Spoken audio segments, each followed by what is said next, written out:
Bonjour mes amis, mon nom c'est Solange Thibodeau, alias Solange Bonheur, et je suis l'auteur du livre de la COVID-19 à la dictature mondiale. Hier, je vous parlais des personnes qui sont atteintes du syndrome de Stockholm et je vous laissais en vous disant que dans leur organisme, ces personnes-là libèrent des substances physiologiques qui leur permettent psychologiquement de demeurer engourdis. Alors, je continue la lecture. Je suis au dernier paragraphe de la page 134. Afin de limiter les dégâts psychiques, le corps met en place cette stratégie biologique quand une personne souffre trop.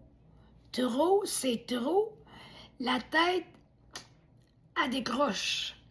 Notons que ce mécanisme physiologique ne se révèle avantageux que temporairement. Cet engourdissement devient inadapté lorsqu'à long terme, il maintient la personne enfermée dans cet état de handicap fonctionnel. Sa capacité d'action ainsi que sa possibilité de réagir sainement se retrouvent limitées à cause de son immobilisation neurologique. Pourquoi les gens tremblent-ils autant de peur? En ce qui concerne le virus, des messages anxiogènes envoyés par nos gouvernants et les médias d'information traditionnelle envahissent les esprits et perturbent émotionnellement la population. On nous conditionne fortement à considérer les autres comme potentiellement dangereux face à la contagion. Sans oublier que plusieurs personnes craignent l'installation d'une tyrannie sanitaire et gouvernementale. Avec raison. Plus loin, je vais en parler.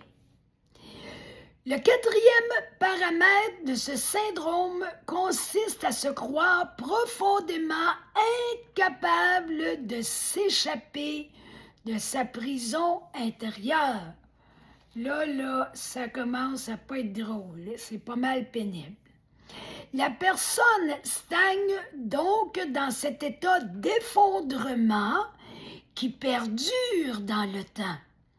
Dans ce manque d'énergie qui l'empêche de tenter l'impossible pour se rétablir des agressions répétées, elle finit par s'épuiser. Cette personne s'enlise dans ce que l'on nomme l'impuissance apprise. Elle perd pied dans une sorte de faiblesse, de dépendance et de crainte, provoquant son apathie. Dans cet état accablant d'impuissance, d'instabilité et de peur diffuse, la victime commence à se sentir désespérée. Elle se sent complètement inapte à se prendre en main. Elle ressent la douloureuse impression que tout devient hors de son contrôle. Par conséquent, lorsqu'une personne se découvre dépossédée d'elle-même dans un état de conscience limité, elle demeure privée du système de combat ou de fuite instinctive. Par le fait même, son accès à la pensée critique, au raisonnement intellectuel ou même à l'imagination est confisqué par ce paramètre de l'impuissance apprise du syndrome de Stockholm. Si une personne ne parvient plus à entrevoir une porte de sortie, comment s'échappera-t-elle de son enfer?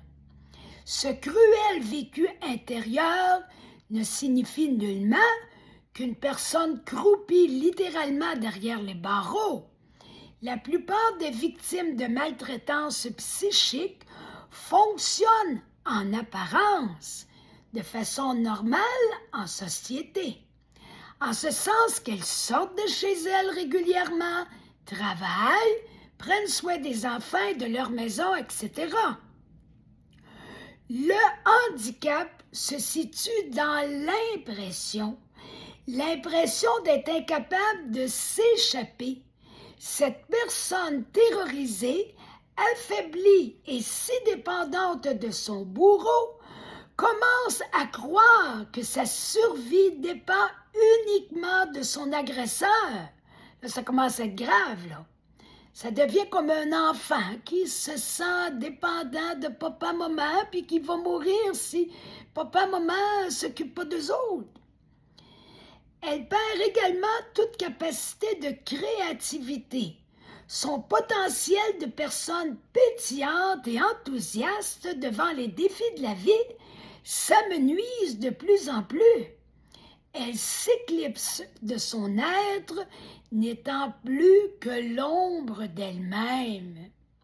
Si cette situation psychique s'éternise dans le temps, cette personne devient spirituellement défaillante. Elle perd toute foi. Elle s'éteint au-dedans d'elle-même comme une lampe à défaut d'huile. Quand c'est écrit « elle perd toute foi », on parle de la foi d'une manière générale, pas nécessairement au niveau religieux. Perdre de foi va dans le sens de perdre confiance en tout et en tous. Elle s'éteint, cette personne-là, au-dedans d'elle-même comme une lampe à défaut d'huile. L'image est forte. Quand la confiance en la vie s'envole, un sentiment de vide oppressant envahit son espace intime. Le mot « vide » ne rend pas justice à l'état d'âme qu'expérimente cette personne martyrisée par sa douleur interne. C'est quelque chose de vraiment pénible. Je peux vous dire que moi-même, j'ai déjà, dans ma jeunesse, ressenti ces états d'âme. C'est terrible. Je m'en suis sortie, heureusement, sinon je ne serais pas devant vous aujourd'hui, je vous le garantis. Il se marie au pire sentiment qu'un humain puisse ressentir à cause de l'impression intenable d'être détaché, perdu et de flotter dans l'univers sans relation aux autres, sans soutien, sans promesse d'avenir. L'asservissement des populations par la tyrannie sanitaire et gouvernementale favorise le syndrome de Stockholm et ses malheureuses répercussions. Excusez. Je crois qu'un nombre important de personnes vulnérables se voit enfermées dans cet état psychique infernal depuis 2 ans. Ça a été dit, ça, par Meredith Miller, je vous le rappelle, en 2022. Se manifeste alors pour ces gens désespérés la fuite dans un monde imaginaire, l'énorme augmentation de la pornographie, des dépendances de tout acabit, des surdoses de drogue et d'alcool et des automutilations en témoignent grandement. Comment arrive-t-on à une telle détresse? Le quotidien de tant de personnes passe en grande partie par la technologie, les médias, les réseaux sociaux, le contact avec d'autres individus vivant dans la même condition. Les gens paralysés dans l'impuissance apprise vivent très difficilement jour après jour. Leur état d'esprit se résume à ceci: je n'arrive à rien, je ne vaux rien. Peu importe ce que je touche, je me sens totalement impuissant. C'est vraiment pas un cadeau. Donc, je m'arrête ici pour aujourd'hui. Vous savez que demain, c'est Vendredi Saint, le 3 avril. Et je vous réserve donc une émission spéciale, centrée sur mon espérance, parce que moi, je crois au Christ, en son amour, je suis croyante. Et c'est pour ça que, dès le départ, la page couverture de mon livre contient une croix immense au centre de la terre où c'est écrit sur la croix « God help us ». Dieu vient nous aider. Parce que dans ce qu'on vit depuis la crise COVID, il y a vraiment quelque chose que je dirais qui est diabolique. Puis il y a juste l'amour de Dieu, pour moi, personnellement, dans mes convictions, qui peut être vainqueur de ce mal qu'on a subi et dont on en subit encore les conséquences, surtout pour les personnes malades de l'injection COVID ou qui ont eu des personnes qui sont décédées, soit de la COVID ou de l'injection COVID. Il y a eu toutes sortes, mille et une souffrances. Alors le Christ, qui lui-même a énormément souffert, nous a accompagnés, il nous accompagne encore dans ça. Donc, je vous réserve une belle émission demain. On va aller plus en profondeur à ce niveau-là. Et d'ici là, je vous invite à liker la vidéo, à la partager, à vous abonner à ma chaîne YouTube et à aller vous procurer mon livre à ma publication épinglée de ma page Facebook.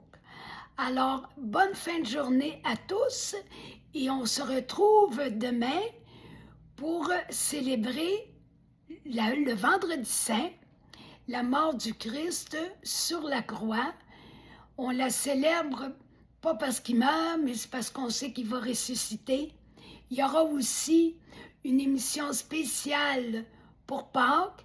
C'est des émissions que je pré-enregistre, mais j'ai bien hâte de partager tout l'amour de Dieu et l'amour de Jésus qui m'habite. Alors, à demain.